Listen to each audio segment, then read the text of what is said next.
Alright, so here we are going through the grinding process, getting rid of old tabs that are on the bars that are pre-existing in the car.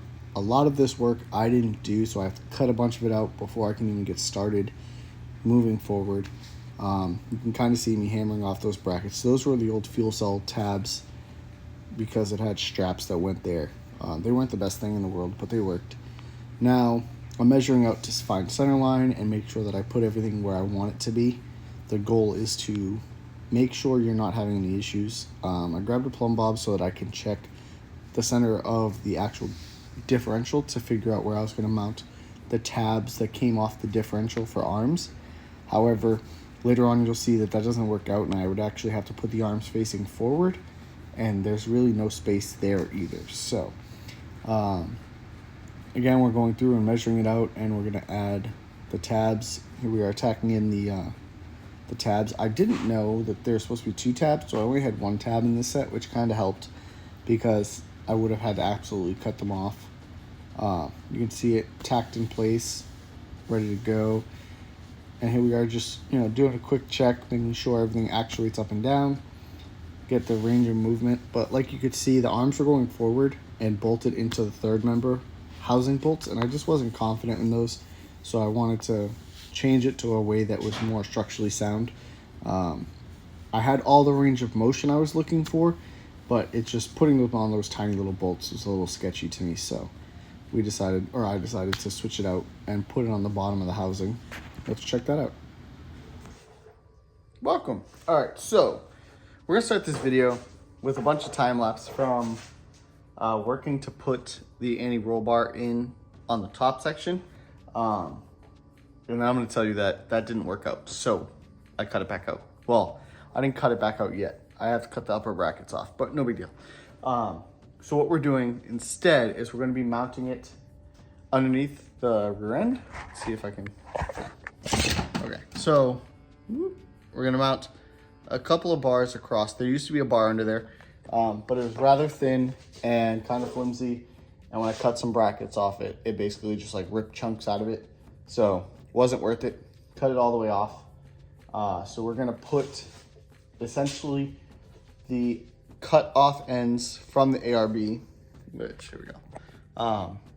We're gonna weld those from the housing to the brackets, and then we're gonna mount the ARB brackets to those bars, and then the arms are gonna go up.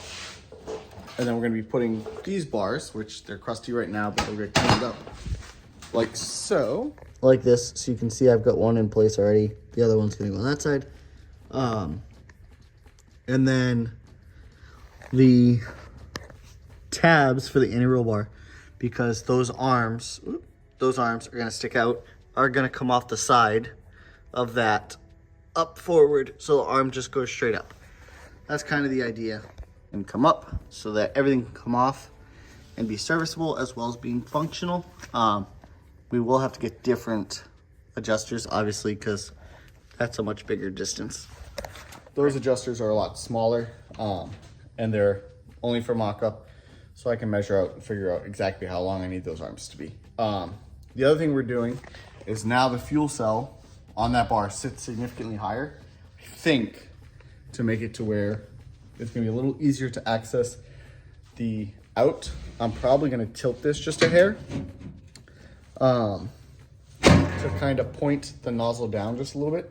It'll help to prevent scavenging. Not that this will, but just to be sure. It will also allow me to get the fitting on and off without having to fight with it, because where it is right now, the fitting comes straight out into my pair. It might give me the room I need, so we'll see. But for now, I'm gonna throw you guys on time lapse. I have to measure and notch this bar. I marked center line last time. I have to come in like a little over ½ an inch from both sides. The notch is already set up from when I did the other one. And then once we get that done, I will clean up both bars and get those tacked in place. The fuel cell going in and out is not that much fun, so I removed a couple of the pre-existing bolts that I had in there. So yeah, let's get started.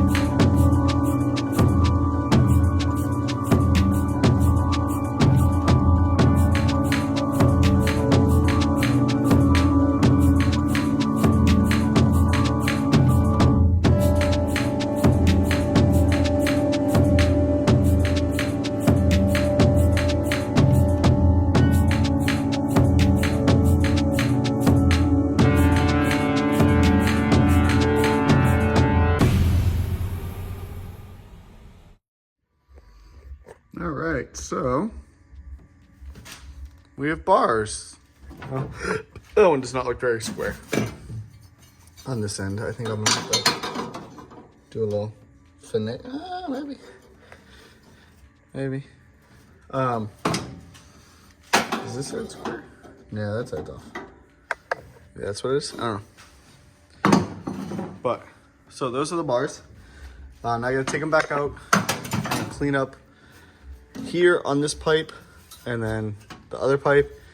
Also, like, clean up where I'm gonna weld on these because they're currently painted, but that's what our bars are gonna look like. And now this is my down bar here, as well as where my struts mount. So this is gonna be tied into the parachute bar, which is tied into the down bars. So essentially this whole area right here is squared up and solid.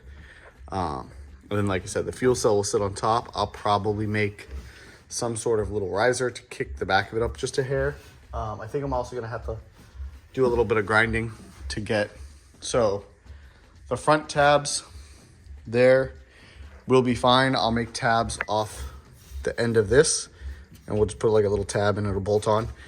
The back ones be a little different, but that's okay.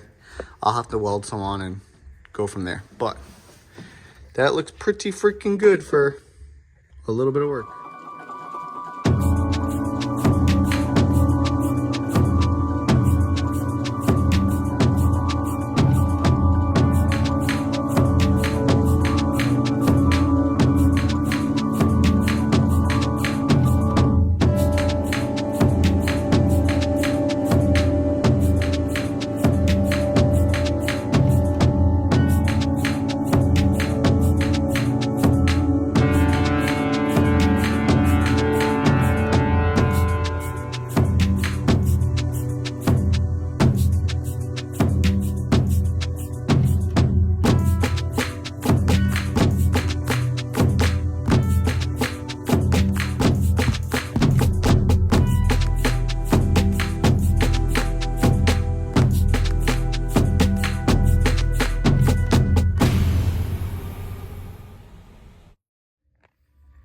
So we are welded, I'm gonna say a solid 80% of the way, because on the other side of these brackets, I can't get a welder in there. I didn't cut the brackets off because I might be able to use them later on for like shock sensor travel or something. So I left them there so I didn't have to try and weld the brackets back on later. But it did interfere. So like just behind here in a very small, probably like a 1-inch section isn't welded, but then the pipe is welded 100% back here, and again 80% there, so it's fine. I'm not worried about it for what it is. It's just for tabs for the anti-roll bar to come to and for the fuel cell to sit on. So, but we're fully secure up here. So you guys saw all the welding from that and stuff. Right now, what I'm working on is I need to grind. Oop, there we go. I need to grind these pads where that other pipe was. Get that off on both sides. So I lifted the shock brackets up to get them out of the way so I can grind those flat. All right, so that's gonna conclude it for our Saturday. We've got these pipes all in, tubings, not pipes, tubing. Chromoly tubing's all in, welded all the way around. I ground off a couple more brackets so it's nice and smooth. You know what, let's test fit the fuel cell. Test fit the fuel cell. Blah, blah, blah, blah, blah, blah. You guys can go in there and watch me fumble and bumble with this thing. Actually, it's probably going pretty easy without the front portion of the keychain. Yeah. Or the front portion of the enclosure. Oh, it went in nice and easy. So, look at that. Probably has something to do with where it's sitting on a weld or something, but no big deal. That's in. So now you can see like my issue. So literally the center of that goes into this tubing. I can slide it back like that. That's a little better, but it's gonna be real hard to get a 90 on there. So I think what I'm gonna do is do something like this, kind of, you know, almost matches the bar angle to a point. And that'll give me the room to get that 90 in there. And then the fuel will always be at the drains. But like I said, that's gonna be it for today. I have to go home because I left the tubing that I need in the garage. I was moving stuff around earlier, my own fault. So I'm gonna measure that. If those aren't the right size for what I'm trying to do, I'll have to go to the trailer tomorrow before I come back and grab the other sticker chromoly I have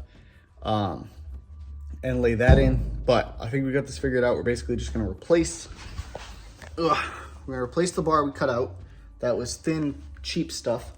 And then we're gonna replace that, weld it in. So we'll weld it to the brackets and the rear end again, just like it was before. And then we're gonna weld the brackets for the ARB to that, and then the ARB will go up, and then we have tabbies somewhere over here. We'll weld these tabs to the bars that we just welded in today, and that will give us the articulation points for the anti-roll bar, and we should be all set. But that's for tomorrow. See you guys then.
All right, so here we are.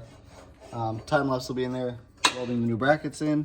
I don't think I recorded welding the bar in, but bar's in there. See, floating. We're all secured. I'm actually gonna pull this off and just paint everything that's under here. Well, on this stuff, because I don't need to weld anything else on here. These need to be welded on. Clearly, they're still free floating. But those will get welded on. And then I think what we're gonna do is, so right now the rear end is at full droop. So these would actually be like this. But I think the plan is to come off the side of this bar up here and have the bracket come out, and then the tabby will come straight down and it'll go like this. I've got space. There you go. You can see light through here. It's not contacting it, but it'll help kind of reinforce that, I hope. I rolled it up so there's no ground clearance problems. These brackets here, oh, there we go. This bottom here is still the lowest point. I did lose some of my adjustability on my adjustable ride height. However, I don't really see it going anywhere else. This is kind of the package that I want. I know I like the ride height and everything like that that's included, that works with this. So we'll probably just stick to whatever size these are in the future. So the other arms, hold on. Okay, so these arms clearly are not going to reach, oh, you can't see that, in here. They're too short, even if I extend them all the way out. Okay.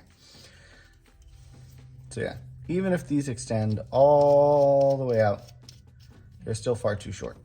So, because these only go to like 7.5 inches before I trim them. So we'll say that they'll probably be like 7 inches total. And I'm probably gonna need to build a solid 12 or 14 inch arm. Little more than I was planning, but it is what it is. And I think I'll be able to use the old wheelie bar brackets. So yeah, that's the total height. And ooh, hold on, because I have hardware here for this. All right. So yeah, so I mean, that would have to be all the way up there and still not reach. But so these tabs on the rear end, I think those to the brackets that I didn't cut off will work for my shock travel sensor if I decide to put one. But we'll definitely have to get some longer turnbuckles so that I can accurately put these where I need them before I weld them in. That's why they're not welded in. So everything's kind of in place, centered pretty well. I've got to move the dummy. I have to center the bar a little better. It needs to go to the right a hair, I think. But I mean, overall, I'd say that looks pretty decent for having never done this before. Like I said, as you can tell, the lines are slightly off a little bit, but those will be like that. Everything will go up and we'll mount up there. And then I gotta adjust the fuel cell. But okay, so quick tests to make sure I measure these correctly. So what I did is I tied up this string over this bar that we're gonna mount off to the arm, and then I did that at full compression. So with the rear end shoved all the way up inside, and then this would be full separation for these shocks, which is not a ton, but that's okay. This car doesn't really need a ton. But at full separation, the arm went up. So normally you'd think the arm would go down, but the arm goes down if you're up top. So it's kind of reversed. So what we're gonna do is I'm going to, when I come back after I measure this, I'm gonna plan for the arms to be level at ride height. No, I lied. Arms will be level at full compression, which is pretty much ride height. And then when when the body separates, the arm will go up. Yeah. So because we're on a radial and the car's always gonna be on a radial, I want separation. So yeah, this will be like this at ride height, driving down the road. Have a little bit, you know, if it comes down. Again, we have a ton of downward. That's not a problem. So level at just about ride height, maybe a little lower than ride height. So it'll probably be, you know, about there on ride height. And then it'll look, try and get that view without, you know, the shock being in the way. But you could see like it's gonna go from there to up in that area. But once I have these marked and labeled and set up, what I'll do is I'll take this off, I'll weld it on the bench, make sure that these are perfectly in line with each other or pretty dang close so we're not fighting a preload issue. And we'll make sure these are good. And like I said, it'll be about like this while driving down the road. And then when it separates, it should go like that. And we should be all set. That's going to be it for this week. Comment, like, share, subscribe. Get up and get after it.